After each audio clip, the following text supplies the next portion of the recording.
Global महाविद्यालय तावड़ा के online शैक्षणिक मंच पर आप सभी का हार्दिक स्वागत, अभिनंदन।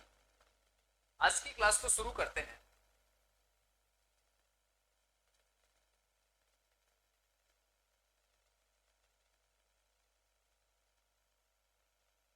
भूगोल की इस श्रृंखला के अंतर्गत अपना अध्ययन का जो बिंदु चल रहा था उसका नाम है भूसंचलन।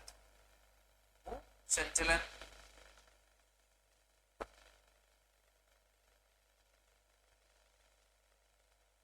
अपना अध्ययन का बिंदु उसका नाम है भूसंचलन। संचलन या फिर इसको बोलते हैं अर्थ मोमेंट।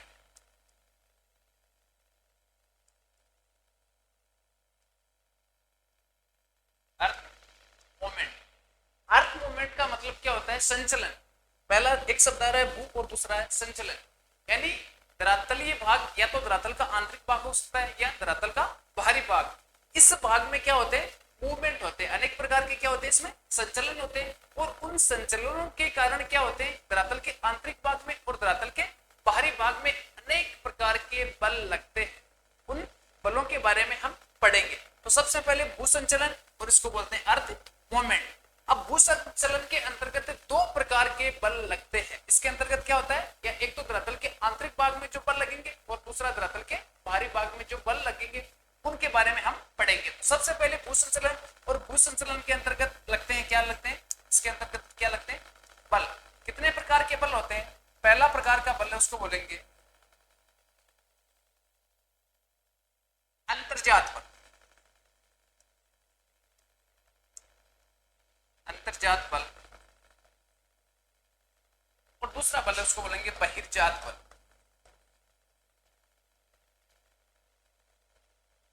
बहिर्जात बल।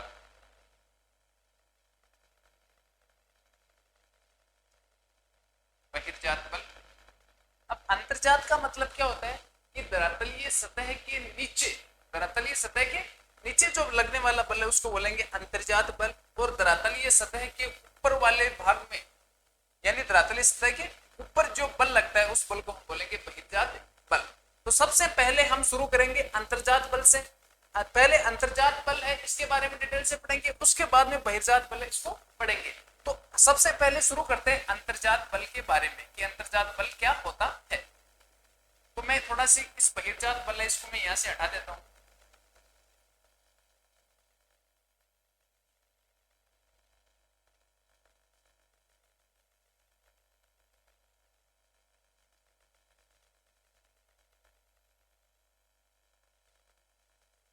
सबसे पहले पढ़ेंगे अंतर्जात बल।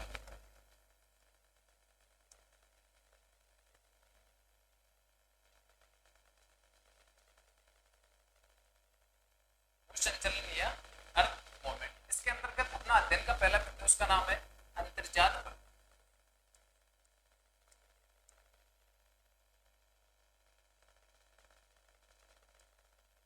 अंतर्जात बल।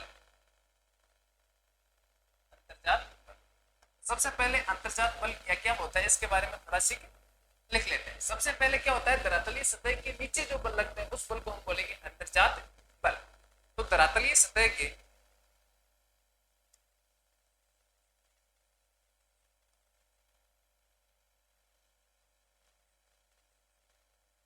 सतह के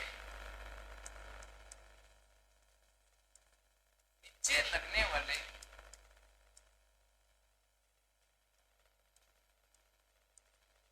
बल को अंतर्जात बल कहते हैं। अंतर्जात बल कहते हैं। दूसरी चीज है कि धरातल के नीचे, धरातल के नीचे जो बल लगता है उस बल को हम क्या बोल सकते हैं? अंतर्जात बल। दूसरी चीज है कि अंतर्जात बल कौन कौन सी दिशाओं से लगता है? तो अंतर्जात बल दो प्रकार से लगेगा। एक तो लगता है उसको बोल सकते हैं क्षैतिज लगेगा और एक बोल सकते हैं उसको ऊर्ध्वाधर या लंबवत। तो धरातल के आंतरिक भाग में अंतर्जात बल है वो दो प्रकार से कार्य करते हैं। एक प्रकार का बल होगा उसको बोलेंगे क्षैतिज, इस प्रकार का, ये क्षैतिज हो गया, और इसको बोलेंगे ऊर्ध्वाधर या लंबवत बोलेंगे। तो पहला तो हो गया जो धरातल के सतह के नीचे जो बल लगता है उसको क्या बोलेंगे, अंतर्जात बल। दूसरा है ये बल, ये बल बल सतह के नीचे, धरातलीय सतह के नीचे, के नीचे नीचे दो प्रकार से, दो प्रकार से लगते हैं, दो प्रकार से लगते हैं। पहला है उसको हम बोल सकते हैं, पहला बल है उसको बोल सकते हैं क्षैतिज बल, क्षैतिज बल, क्षैतिज बल। और दूसरा बल होगा उसको बोल सकते हैं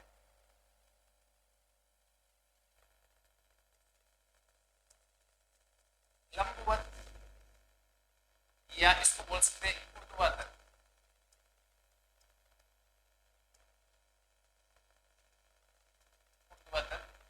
बल। अब क्षैतिज का मतलब क्या है कि धरातलीय सतह के नीचे इस प्रकार जो बल लगेगा उस बल को हम बोलेंगे क्षैतिज बल। इस प्रकार का बल लगेगा उसको बोलेंगे क्षैतिज बल, जबकि इस प्रकार का जो बल लगेगा उसको बोलेंगे हम ऊर्ध्वाधर। इस प्रकार का बल यानी एक बल ऊपर की ओर लग रहा है और दूसरा बल नीचे की ओर, इस प्रकार जो बल लगेगा उसको हम बोलेंगे क्षैतिज बल या लंबवत बल। ऊपर की ओर लग सकता है या फिर नीचे की ओर, इस प्रकार लगेगा उसको बोलेंगे हम लंबवत या ऊर्ध्वाधर बल। जबकि क्षैतिज का मतलब क्या होता है, इस प्रकार, इस प्रकार लगेगा, हॉरिजॉन्टल और वर्टिकल भी इसको हम बोल सकते हैं। तो ये तो हो गया कि दो प्रकार के बल लगते हैं, एक होगा क्षैतिज बल और दूसरा होगा लंबवत बल। अब इसके बाद में पढ़ते हैं कि धरातलीय सतह के नीचे ये बल किस प्रकार लगते हैं, यानी ये बल क्यों लगते हैं, ये बल क्यों लगते हैं। तो धरातलीय सतह यानी धरातलीय सतह के हम जैसे जैसे धरातलीय भाग से नीचे की ओर जाएंगे तो वहां पर क्या होता है, अलग अलग तापमान, यानी धरातलीय सतह से जैसे जैसे हम गहराई में जाते हैं तो वहां पर क्या होता है, लगातार तापमान बढ़ता जाता है। तो अलग अलग घनत्व या अलग अलग तापमान की क्या पाई जाती है, चट्टानें पाई जाती है। और चट्टानों के घनत्व में क्या होता है, अंतर होता है। इस घनत्व के अंतर होने के कारण चट्टानों में क्या होता है, संकुचन होगा, या फिर चट्टानें छोटी होगी या फिर बड़ी हो जाएगी। तो संकुचन हो जाएगा या फिर क्या होगा, वियोजन होगा। तो संकुचन व वियोजन इन दोनों प्रकार की कंडीशन है, एक तो संकुचन और दूसरा क्या है, वियोजन। इन दोनों स्थितियों के कारण पृथ्वी के आंतरिक भाग में अनेक प्रकार की क्या होगी, गतियां होगी, और उन्हीं गतियों के कारण ये बल लगते हैं। तो थोड़ा सा इसको हम लिख लेते हैं।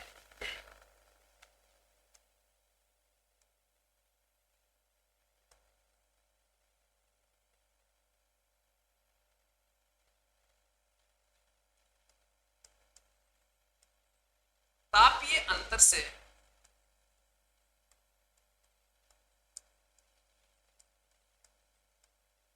होने वाले वाले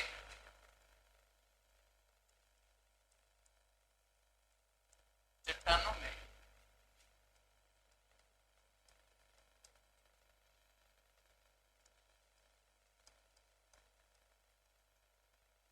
तापीय अंतर से होने वाले चट्टानों में बदलाव के कारण, बदलाव के कारण कारण चट्टानों में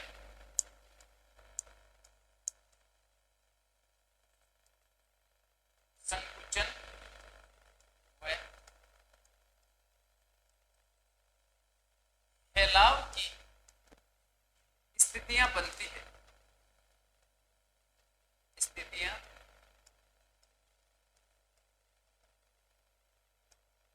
बनती है, बनती है। एक तो संकुचन होगा और दूसरा क्या होगा, फैलाव। संकुचन का मतलब क्या होता है, चट्टानी भाग आपस में संकुचित होगा तो वापस क्या होगा, फैलेगा।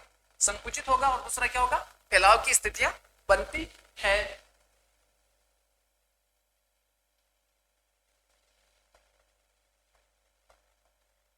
इसी कारण, इसी कारण उस सतह के नीचे नीचे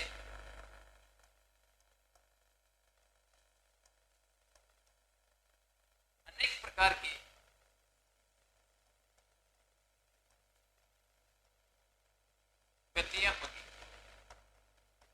इसके कारण क्या होता है, भू सतह या धरातल के नीचे वाला जो भाग है वहां पर अनेक प्रकार की क्या होती है, गतियां होती है।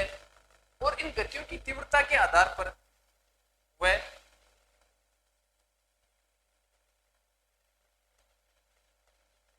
गतियों की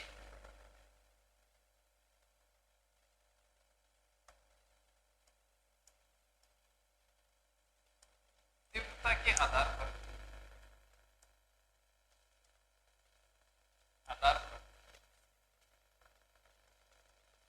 इसे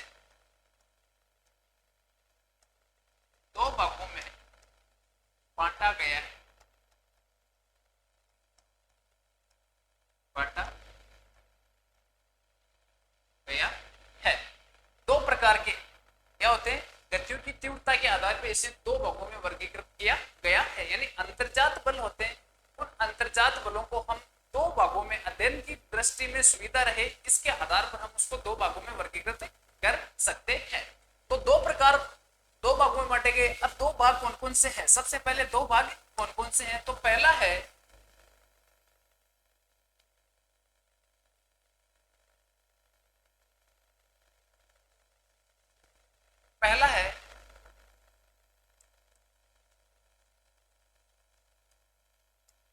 आकस्मिक बल, और दूसरे प्रकार का बल है उसको बोल सकते हैं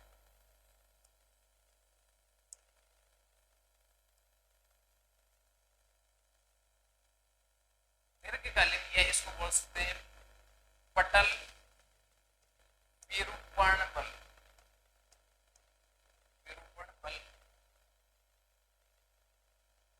अंतर्जात बल या धरातल के आंतरिक भाग में जो बल लगते हैं वो दो प्रकार के बल होते हैं। पहला है उसको बोल सकते हैं आकस्मिक बल। आकस्मिक बल में क्या होता है कि एकदम एकदम धरातलीय सतह के नीचे क्या होता है, एकदम बल लगता है, और उस बल के कारण क्या होता है, अनेक प्रकार की धरातल के आंतरिक भाग में गतियां होती है। तो आकस्मिक बल है, आकस्मिक बल त्वरित यानी एकदम फास्टली लगेगा, और फास्टली लगने से क्या होगा, ये लगता है एकदम फास्ट है लेकिन धरातलीय भाग पर या धरातलीय सतह के नीचे कुछ समय के लिए लगता है।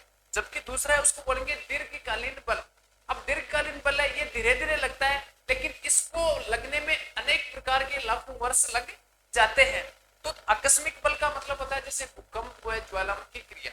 भूकंप व ज्वालामुखी क्रिया वो एकदम आती है, धरातलीय भाग पर क्या होता है, एकदम आती है, लेकिन उसका टाइम बहुत ही कम होता है, यानी कुछ मिनट या कुछ सेकंड या फिर कुछ घंटे अधिकतम हो सकते हैं। जबकि दीर्घकालीन बल है, ये दीर्घकालीन बल एकदम मंद गति से कार्य करते हैं और इनको लाखों करोड़ों समय लग जाता है। इस बल को धीरे धीरे लगते लगते कितना लग जाता है, लाखों करोड़ों वर्ष लग जाते हैं। तो उस बल को हम बोल सकते हैं दीर्घकालीन बल। तो सबसे पहले पढ़ते हैं आकस्मिक बल के बारे में कि आकस्मिक बल क्या होता है।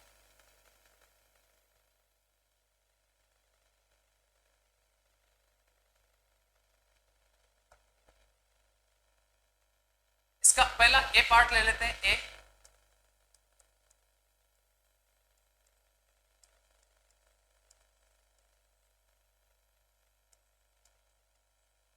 आकस्मिक बल। आकस्मिक बल है, आकस्मिक बल को सबसे पहले पढ़ते हैं ऐसे बल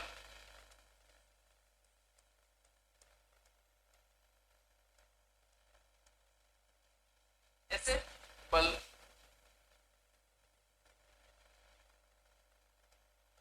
जो अचानक उत्पन्न होकर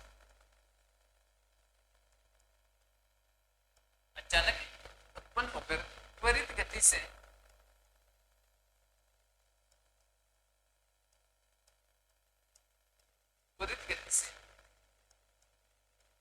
कार्य करते हैं, त्वरित गति से कार्य करते हैं। अगला है यह बल, यह बल कुछ समय यानी इसमें हो सकता है कुछ मिनट या फिर हो सकता है कुछ घंटे या फिर हो सकता सकता है कुछ सेकंड, क्या हो सकता है कुछ सेकंड।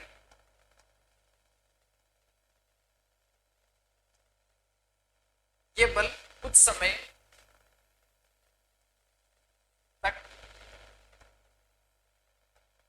लगते हैं, कुछ समय तक लगते हैं, लेकिन इनका जो विनाश होता है वो खतरनाक होता है। पहली चीज है त्वरित गति से लगते हैं, एकदम फास्ट लगते हैं। इनकी गति क्या होती है, एकदम फास्ट होती है, लेकिन समय इनका बहुत ही कम होता है। अब जैसे आकस्मिक बल के अंतर्गत हम किस किस को शामिल कर सकते हैं, इसके अंतर्गत हम शामिल करेंगे जैसे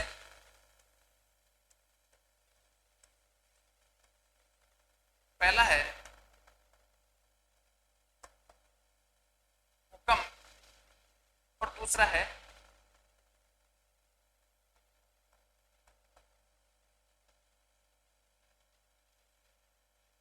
ज्वालामुखी। अब सबसे पहले अपन ने लास्ट चैप्टर में पढ़ा था कि भूकंप क्या होता है। मैंने बताया कि धरातलीय सतह के नीचे होने वाले कंपन को हम क्या बोल सकते हैं, भूकंप बोल सकते हैं। जबकि दूसरा पढ़ा था ज्वालामुखी। ज्वालामुखी के अंतर्गत क्या होता है, धरातल के आंतरिक भाग से ज्वाला का निकलना, यानी धरातल के आंतरिक भाग से ज्वाला का धरातलीय बाहरी भाग पर या सतह भाग पर निकलना ही ज्वालामुखी कहलाता है।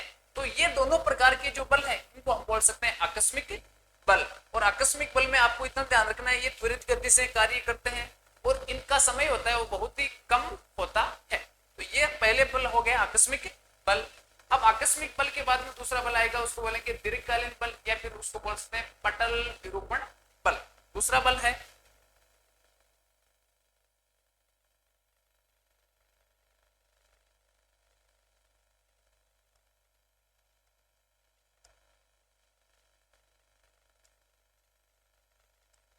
उसको बोल सकते हैं दीर्घकालीन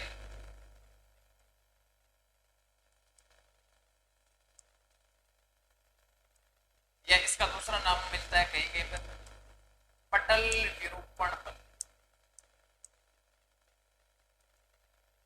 पटल विरूपण बल दीर्घकालीन बल, या फिर दूसरा नाम इसका मिलता है पटल विरूपण बल।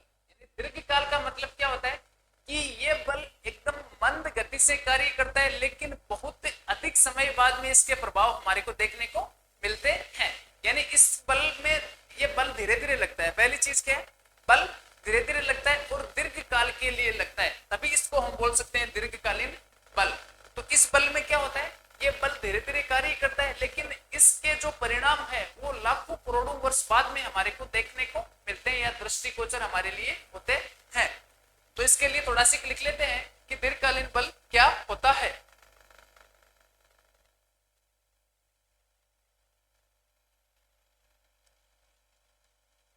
इसके अंतर्गत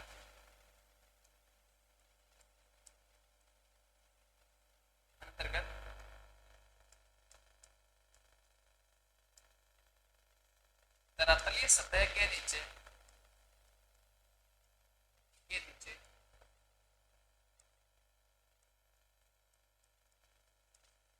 लगने वाले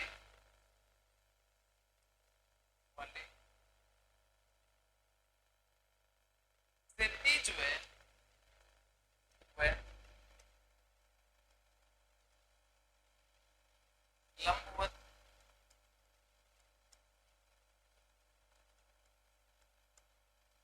दोनों बलों को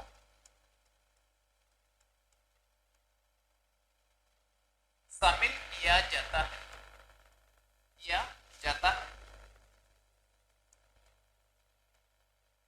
यानी एक बल है उसको हम बोल सकते हैं क्षैतिज बल और दूसरा है लंबवत बल, या फिर इसको बोल सकते हैं हम ऊर्ध्वाधर बल। दोनों प्रकार के बलों को इसके अंतर्गत क्या किया जाता है, शामिल किया जाता है। अगला है यह बल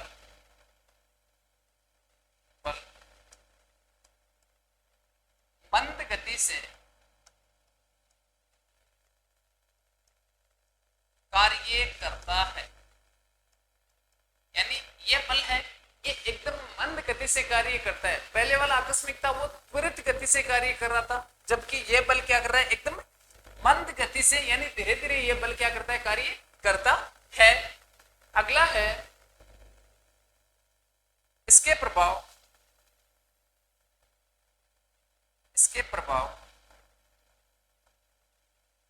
प्रभाव हजारों लाखों वर्षों बाद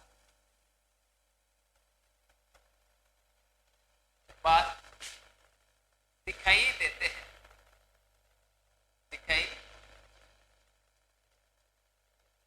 देते हैं। इस प्रकार के बल होते हैं, उसको हम बोल सकते हैं दीर्घकालीन बल, या फिर इसका दूसरा नाम क्या है, पटल विरूपण बल। अब दीर्घकालीन बल हो गया या पटल विरूपण बल हो गया। अब दीर्घकालीन और पटल विरूपण, सबसे पहले आकस्मिक बल था। आकस्मिक बल के अंतर्गत मैंने आपको डिटेल से इसलिए नहीं पढ़ाया क्योंकि हमने लास्ट चैप्टर भूकंप ज्वालामुखी का पूरा डिटेल से पढ़ लिया। अब दूसरा है दीर्घकालीन या पटल विरूपण बल। इनको वापस हम दो भागों में बांट सकते हैं, यानी दो प्रकार के बल इसमें कार्य करते हैं। एक बल होता है उसको हम बोल सकते हैं कि क्षैतिज बल कार्य करेगा, और एक तरफ क्या करेगा, लंबवत या ऊर्ध्वाधर बल कार्य करेगा। तो इनके द्वारा किन किन का निर्माण कैसे कैसे होता है उसके बारे में पढ़ते हैं। इसका मतलब है दीर्घकालीन या पटल विरूपण बल है, इनको वापस हम दो भागों में बांट देते हैं। पहला इसका प्रकार है, इनके दो भाग है।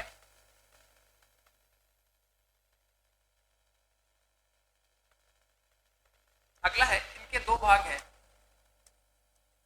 इनके दो प्रकार है, दो प्रकार है। पहला प्रकार है, उसका नाम है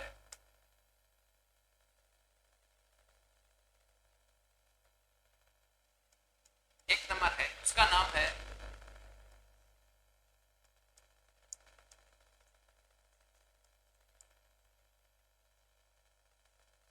महादेशजनक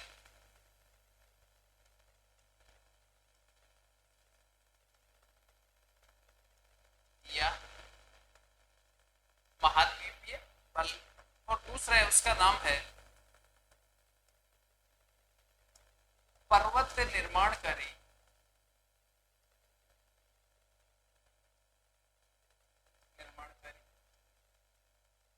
बल। तो पहला बल है उसको बोलते हैं महादेशजनक या महाद्वीपीय बल, यानी इस प्रकार का जो बल लगता है उस बल के अंतर्गत महादेशजनक या महाद्वीपीय बल के अंतर्गत क्या होता है, इसमें सिर्फ लंबवत कार्य किया जाता है, यानी ऊर्ध्वाधर बल लगता है धरातल के आंतरिक सतह से धरातल के ऊपरी सतह पर। इस प्रकार जो बल लगेगा उसको हम बोल सकते हैं महाद्वीपीय बल। जबकि पर्वत निर्माणकारी बल है, इसके अंतर्गत क्षैतिज बल लगता है, और क्षैतिज बल लगेगा तो इनके बीच वाला भाग है वो ऊपर उठ जाएगा और एक लहरनुमा पर्वत सदृश संरचना हमारे को दिखाई देगी। तो पर्वत निर्माणकारी बल है, इसके अंतर्गत क्षैतिज, यानी ये दो धरातल के आंतरिक भाग में दो प्रकार की चट्टानें या प्लेटें हैं। दोनों प्लेटें एक दूसरे के सापेक्ष आएगी, तो इनके बीच वाला जो भाग है ये भाग एकदम कंप्लीट किसी न किसी तत्व से भरा है। जैसे से ये दोनों एक दूसरे के पास में आएगी तो बीच वाला भाग क्या होगा, धीरे धीरे ऊपर उठ जाएगा और इस प्रकार की स्थलाकृति बन जाएगी। उस स्थलाकृति को हम बोलेंगे पर्वत। तो पर्वत के अंतर्गत क्या होता है, क्षैतिज बल हमेशा कार्य करता है, जबकि इसके विपरीत महादेशजनक या महाद्वीपीय बल है, इसके अंतर्गत कौन सा कार्य करता है, ऊर्ध्वाधर या लंबवत बल कार्य करेगा, यानी कोई भाग है वो ऊपर उठ जाएगा और कोई भाग नीचे की ओर धंस जाएगा। इस प्रकार जो बल कार्य करता है उसको बोलेंगे लंबवत बल। तो पहले पढ़ते हैं महादेशजनक बल या महाद्वीपीय बल, इसके बारे में पढ़ते हैं सबसे पहले।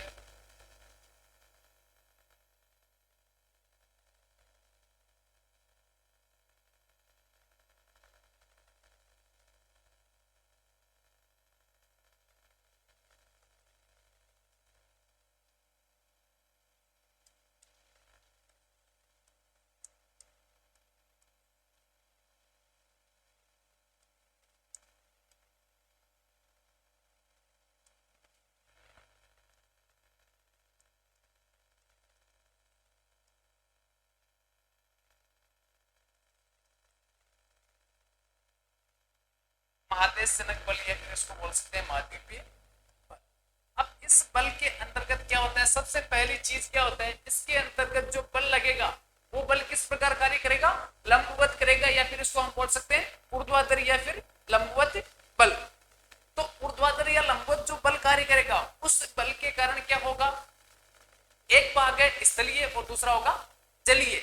तो स्थलीय भाग है उसमें एक तरफ क्या हो जाएगा, उत्थान हो जाएगा और दूसरी तरफ क्या हो जाएगा, अवतलन। यानी कोई स्थलीय भाग है उस स्थलीय भाग से उभार आ जाएगा। स्थलीय भाग यानी एकदम धरातलीय सतह है, एकदम आसपास वाली सतह, उस सतह से क्या हो जाएगा, बीच वाले भाग में जो भी अंतर आ जाएगा या परिवर्तन आ जाएगा तो उसके लिए एक भाग होगा उसमें उभार आ जाएगा और दूसरा भाग नीचे की ओर धंसाएगा, उसको बोलेंगे अवतलन। उसी प्रकार जलीय भाग है तो जलीय भाग में जो ऊपर की ओर उठेगा उसको बोलेंगे उन्मंजन और नीचे जो धसेगा उसको बोलेंगे निमंजन।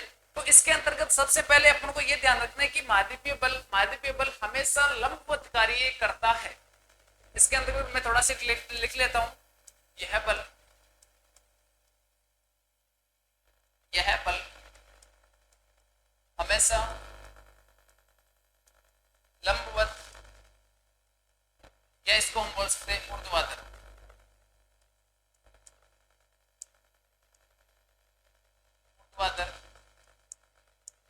कार्य करता है,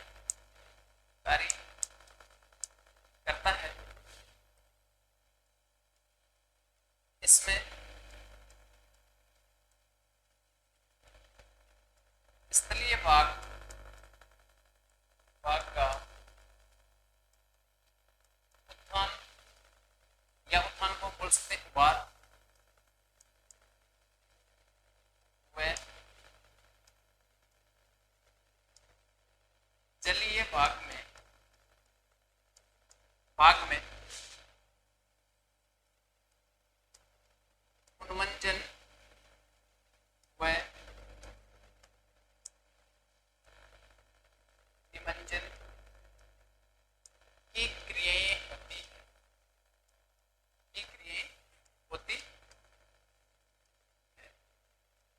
होती है। तो एक भाग है, उस भाग में हमने लिखा उत्थान या उभार। उत्थान का मतलब क्या होता है, अपने पास वाले स्थलीय भाग से एक भाग ऊपर की ओर उठ जाता है, उस भाग को हम बोल सकते हैं उत्थान, या फिर उत्थान वाले भाग को हम बोल सकते हैं उभार।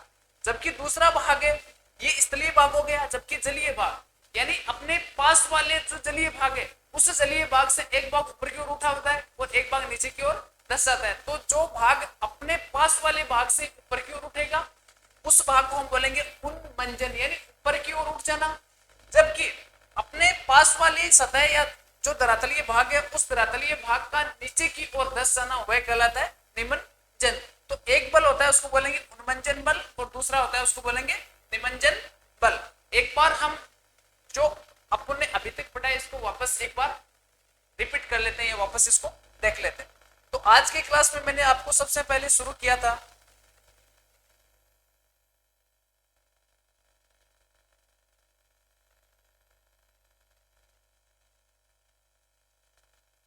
आज की क्लास को मैंने शुरू किया था भू संचलन या इसको बोलते हैं अर्थ मूवमेंट। इसके अंतर्गत क्या होता है, भू का मतलब क्या होता है, धरातलीय भाग, और धरातलीय भाग के अंतर्गत अनेक प्रकार के क्या होते हैं मूवमेंट, और मूवमेंट या फिर क्या होते हैं संचलन होते हैं। संचलन का मतलब क्या होता है कि धरातल के नीचे की ओर जाते हैं तो वहां पर अनेक स्वभाव यानी अनेक प्रकार की चट्टानें पाई जाती है। उन चट्टानों के क्या होता है घनत्व व तापमान में क्या होता है अंतर होता है। तो घनत्व व तापमान में क्या होता है पर्याप्त अंतर पाया जाता है।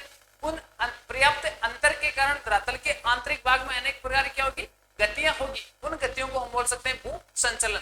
तो धरातल के आंतरिक भाग में जो बल कार्य करेगा उसको हम बोलेंगे अंतर्जात बल, और धरातलीय सतह के बाहर जो बल कार्य करेगा उसको बोलेंगे बहिर्जात बल। तो सबसे पहले अंतर्जात बल है, उस अंतर्जात बल के अंतर्गत जो भी एक्टिविटी होगी उनको हम सब पहले पढ़ेंगे। उसके बाद में ये एक्टिविटी कंप्लीट होने के बाद बहिर्जात बल है, उसके अंदर अपक्ष से अपवर्तन व अनाच्छादन क्रिया होती है, उनको बाद में पढ़ेंगे। तो सबसे पहले अंतर्जात बल है। अंतर्जात बल के अंतर्गत हमने क्या पढ़ा कि सबसे पहले ये धरातलीय सतह के कहां पर लगता है कि धरातलीय सतह के एकदम नीचे जो बल लगता है उसको हम बोल सकते हैं ये कौन सा बल है, धरातलीय सतह के नीचे जो बल लगता है उसको बोलेंगे अंतर्जात, यानी धरातल के आंतरिक भाग में जो बल लगता है उसको बोलेंगे अंतर्जात बल। अब अंतर्जात बल है ये कितनी प्रकार से क्रियाएं कर सकते हैं, अंतर्जात बल है वो उसके अंतर्गत कौन कौन सी क्रियाएं हो सकती है। तो अंतर्जात बल के अंतर्गत एक और बल लगता है उसको बोलेंगे क्षैतिज बल। क्षैतिज बल लगेगा इस प्रकार, जबकि लंबवत लगेगा ऊपर की या नीचे की ओर जो बल लगेगा उसको बोलेंगे लंबवत या ऊर्ध्वाधर बल। अगला है हमने लिखा है यहाँ पर कि तापीय अंतर के कारण, इसके कारण लिख रखा है तापीय अंतर के कारण, थोड़ा सी मैं इसको जूम कर देता हूं आपको दिखने में सुविधा रहे। हाँ,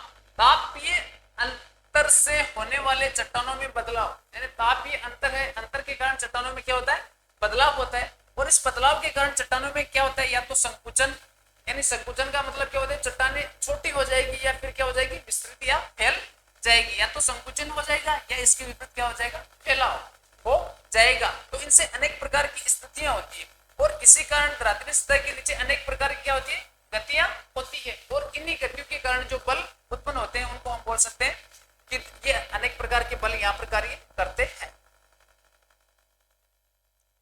तो अंतर्जात बल के अंतर्गत एक बल है उसको बोलेंगे आकस्मिक बल और दूसरा बल है उसको बोलेंगे दीर्घकालीन बल। तो आकस्मिक का अर्थ क्या होता है, एकदम जो बल कार्य करता है उसको बोलेंगे आकस्मिक बल। और दीर्घकाल का मतलब क्या होता है, इस प्रकार का बल जिसका परिणाम हमारे को बहुत अधिक यानी लाखों करोड़ों साल बाद में हमारे को देखने को दृष्टिगोचर होता है या हमें दिखाई देता है, उस प्रकार के बल को हम बोल सकते हैं दीर्घकालीन बल। तो सबसे पहले आकस्मिक बल, आकस्मिक का मतलब क्या होता है, अचानक लगता है। देखो इसमें क्या होता है, ऐसा बल जो अचानक उत्पन्न होकर त्वरित गति से कार्य करता है, एकदम उत्पन्न होता है और एकदम फास्ट गति से क्या करता है, कार्य करता है।